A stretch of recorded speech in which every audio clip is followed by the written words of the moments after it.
さよならありがとう声の限り悲しみよりもっと大事なこと去りゆく背中に伝えたくてぬくもりと痛みに間に合うようにこのまま続くと思っていた僕らの明日を描いていた呼び合っていた光がまだKinabukasan, Anne point of view. Whoa, okay Dad, I'm gonna wake them up and tell them. Tom excitedly kissed Nick's cheek and went upstairs. Nick just chuckled with Tom's excitement. He stood up from the couch and smiled at me. Umagang-umaga, nandito na siya at sinabing whole day kaming mamamasyal. They're all good in English, Nick said. I nodded at him and smiled. They're fond of watching movies and Mama Linda talks to them with English.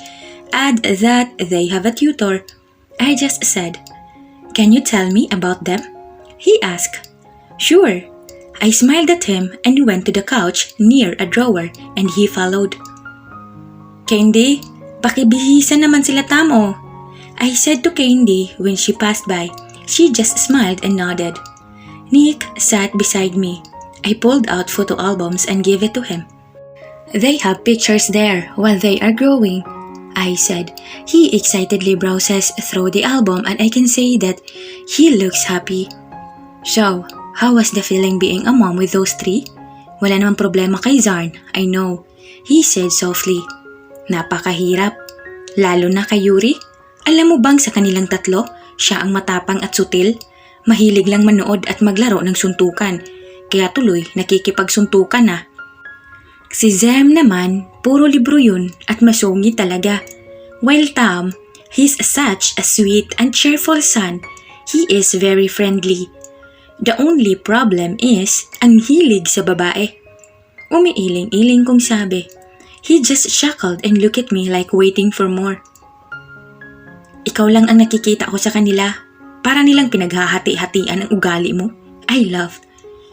Magaling din na referee si Tom kapag nagkainitan na sila Zem at Yuri. He smiled. Anong mga totoo nilang pangalan? Zach Ethan, Tres Aiden, and Nick Yuri. Kaya Zem at Tom yung dalawa. Dahil sa Mendoza mo. I smiled. Hindi maalis ang saya sa mukha niya and it touches my heart somewhat. Thank you for everything, baby. Please love me again. I love you with the best way I can. I just smiled and looked away.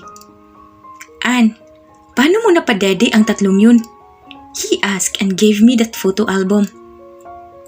Di kung sino ang magigising at iiyak, pero kapag sabay-sabay sila, either Zem or Yuri, si Tam ang mabait eh. Nervyoso yung dalawa. He laughed. They are all lovely. I just wonder why Yuri is like that to me. I do not know too, honestly. Kinausap ko siya kagabi but he just won't answer me. All he said was that he does not like you.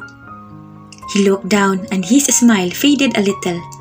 Siguro naramdaman niya kung gaano ako kasama sa mami niya. I hold his hand. Come on, huwag mong sabihin na duduwag ka sa anak mo. I laughed. He will understand soon. Inaayos naman na natin ang pagiging parent natin sa kanila. Anne, bumalik ka na sa dati, please. Mahalin mo na ako ulit. I pulled my hand gently from his hold and sighed. Nick, ayokong madaliin. Gusto ko okay na okay ako kapag babalik na ako ng buo sa'yo. Pero sa ngayon, pwede bang ganito muna? Pwede bang mag-umpisa na lang ulit? You know, I felt our story ended when I left the divorce paper at your desk. He nodded while looking at me with his soft eyes. I understand, Anne, and I will wait. I will wait for my queen to come back to me. I love you. Thank you. Sa kabilang banda, Dad, this restaurant has my name everywhere. Zarn said and giggled while looking at her big name engraved on the wall of this restaurant. Nick chuckled. Of course, baby, this was named after you. He pulled a chair for Zarn and put her down before pulling a chair for me too. Why, Dad? She asked again. Well, Dad owns this restaurant, Nick answered while helping the three to sit. No, only two. Yuri refused and struggled to sit on his own. Wow, Dad, then you have a lot of money? Zarn again asked. We both laughed. You have no idea, baby, what Dad has, and soon be yours, the four of you. Nick answered while staring at his son who is scowling. But Dad, bakit si ate lang may name dito? Tam asked. Aba ate, nagtatagalog pala ito? Puna ni Candy. Kasama namin siya para naman hindi kami mahirapan. Si Mama ang nagpaiwan dahil baka marayuma lang daw siya. Nick glanced at me before smiling. I'm sorry, Sans. Promise, you'll have your names posted on big buildings too. He assured na agad ikinangiti ni Tam at Zem. Good morning, Mr. Mendoza. A waitress approached and greeted him as she handed the list of menu. Nick chose many foods before even asking us. Babies, where do you want to go next? He asked them after the waitress left. Mall! Sabay na sigaw ni Zarn at Tam. Dad, I want new books. Zem exclaimed. Can I have a Pooh Bear, Dad? Zarn asked. She loves Winnie the Pooh. She does not sleep without her small Pooh Bear beside her. Anything, princess, Nick said. Dad, me, I want new clothes and shoes. I saw a new cute girl at the subdivision. Seryosong sabi ni Tam. Halos mapanganga ako sa sinabi ng anak ko at tumawa lang ang ama niya. Sure, son. Wanna know how to get her? Hey! I hissed at Nick. No need, Dad. She's mine. Anong she's mine? Alam ba niya? I asked Tom when he answered that. Not yet, but she's mine. I am the most handsome in that subdivision. Mayabang niyang sagot. What are you looking at? Napatingin kami lahat kay Yuri nang sumigaw siya at nakahalukip-kip na nakatingin sa isang bata rin na parang natakot na niya. Yuri, huwag kang manakot! Si Tani Candy pero siya naman ang sinamaan nito ng tingin. You're lucky, I love you, Ate Candy. He coldly said. Yuri anak, bakit ba ang hilig mong manakot? I mean, you're rude. I fixed his hair using my hand while asking him, and he just rolled his eyes at me. He rolled his eyes at his mother. Zem, what are you doing there, son? Nick asked. Pinakita naman agad ni Zem sa amin ang screen ng iPad niya with poker face. It is a game. Guessing game about colors. Combination of colors to be exact. Oh, okay. Continue anak. You're very good. You got a perfect score. Nick complimented. Zem just smiled and went back on what he was doing. My kids are amazing. He whispered. May malambing na anghel. May makulit at babaero. May sobrang talino. At may basagulero. Natatawa niyang sabi. Napailing na lang ako at tinitigan si Yuri. Malamang. Mana sa'yo eh. I'm about to talk to Zarn but then I remembered asking him about something. Saan tayo pupunta? Mall. He smiled. Anong gagawin natin dun? He smirked. Sex. I tightly closed my eyes. He never changed. Mommy, Daddy, I want that big Pooh Bear. Zarn excitedly said and shook Nick's arm. Nick bowed down and kissed her forehead. Sure, baby. Anything you want. Zarn just smiled and ran to the big Pooh Bear.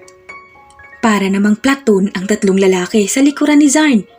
Binilin kasi ni Nick na dapat daw babantayan at aalagaan nila lagi si Zarn at ako. Ganun ba talaga ang facial expression ng tatlo? Nick whispered and looked at me. Oo, ganyan talaga yung mga yan. Kung hindi nga lang magkakamukha, hindi mo na masasabing magkakambal. Sabi ko na lang na natatawa. Paano ba naman kasi si Tam? Masaya at maaliwalas ang mukha. Si Zem naman parang bored na bored. Uy si Yuri, akala mo may aawayin. He scolds a lot. Bakit laging sa gitna si Tam? Tanong uli ni Nick habang namimili ng mga toy cars para sa tatlo. Dahil nga mainitin ang ulo ng dalawa mong anak, At si Tam lang ang pinapakinggan ng mga yan pag nag-aaway. He just nodded. I remember when I first met Tam, he told me that he and Yuri fought because of me. Why? He asked again. I looked at him and found out na nakatingin siya sa akin na parang nalilito. I don't know. Noong nakita ni Zem yung picture natin, he asked kung bakit wala ka dito. And then biglang nagalit si Yuri. Nag-away sila, tapos inawat ni Tam. Pero akala ni Yuri, si Zem ang kinakampihan ni Tam. Nag-away sila ng sobra ni Tam, tapos bigla na lang noon umalis si Tam. He smiled.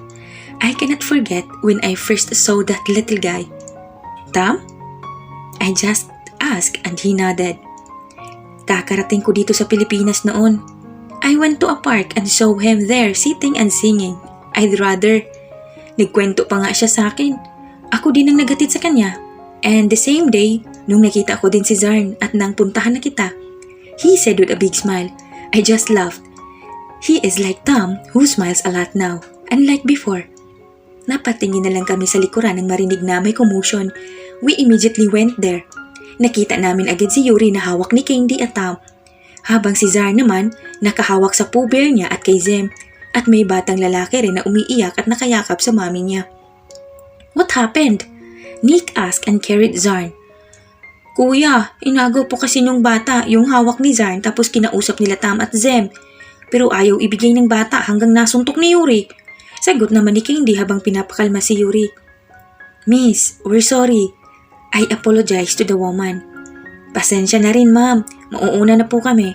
Magalang na sabi ng babae. Naawa naman ako sa kanya. Mukhang probinsyana kasi ang itsura nilang mag-ina at parang ang bata niya to have her own child. I get a bear and money and give it to the child. Nahihiya pang nagpasalamat ang nanay nito sa kaumalis. Yuri, what was that? Mahina at madiin kong tanong kay Yuri. What? I just protected ate.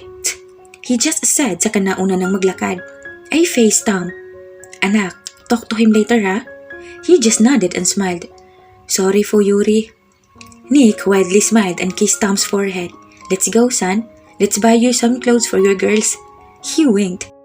Sunod-sunod naman ang tango at pagtaas kilay ni Tom na nakangiti pa that made Nick laugh. Naglalakad-lakad lang kami hanggang mapunta na kami sa isang stall ng famous clothing line. Sons, go, pick whatever you want. Nick said and commanded 3 sales ladies to guide and assist them. Sumunod na din si Candy sa kanila. He faced Zarn. Princess, let's pick for you? He smiled and carried Zarn again. Naglakad na kami papunta sa girls section at sumunod naman ang isa pang sales lady. Baby, this looks good to you. Nick said while looking at the striped white and blue-green dress na pangdalaga ang style pero pangbata ang size. Wow, Dad, it's beautiful! And I want this too? She said while presenting 2 dresses to us na hawak ng sales lady. Nick chuckled and put her down. Okay, go fit them there. He faced the sales lady. Help her. She just smiled and nodded. Bakit parang special na special ka dito? Puna ako sa kanya. Don't tell me, branch ng mall niyo to. Nope. Just an investor. Simple niyang sagot, saka iniabot sa akin ng isang dark pink na dress. Anong gagawin ko dito? Eat! He chuckled. Mom! Dad! Napatingin naman kami nang sumigaw si Tam. Nakahilira silang tatlo at nasa likod nila yung mga sales lady at si Candy. I laughed while looking at how gorgeous my boys are. Napansin kong maraming hawak ang sales lady na nasa likod ni Tam. Siya nga naman ang mahilig sa mga damit at sapatos. Ang gagwapo naman ng mga anak ko. I sweetly said. Of course, mana sa daddy nila. Pagmamayabang na naman ni Nick sa nakipag-fist bump kila Tam at Zem. Yuri just hissed at bumalik na sa fitting room. Dad! We all look back because of Zarn's voice. And my darling just looks so perfect. Nick approached her. My baby, so pretty. Zarn posed like a model. We just laughed. Mana syempre sa mami. Pagmamalaki ko naman. Nick bought a lot of footwears to our kids. A lot like a lot. He also bought a lot for me too. And for Candy and Mama Linda too. And every time I would tell him that it is too much, he will just say, Mendoza deserves nothing but the best. Son, what else do you want? You want those books? Nick asked Zem. I chuckled. Ang tinuturo niya hilira ng mga librong The Book of Knowledge. para namang maiintindihan na ng anak niya yun. Nick, hindi pa siya masyadong marunong magbasa, I said. So what? Lalaki naman si Zem. Sagot na naman niya. Nandito kami ngayon sa bookstore at halos mapuno na tong cart sa mga tinuro pa lang ni Zem. Karamihan, I wonder why. Yes, Dad. Cause I want to be smart and rich like you. Sagot naman ni Zem. Nick laughed. Okay. Kinausap niya isang sales lady at sinabing i-deliver na lang daw sa bahay dahil gusto ni Nick ng bagong stocks. Last stop, his things. Tinuro ni Nick si Yuri na nakatitig lang kay Zem na masayang masaya. What do you want, baby? I asked him. Trouble, he said with a serious face. Yeah. Kidding. Robots. Why, young man? Nick asked. For me to make them fight, old man. He just said and walked first. Nagkatinginan kami ni Nick at nagkibit-balikat na lang siya. Bakit ba kasi ganun si Yuri kay Nick? Mas bitter pa kaysa sa akin.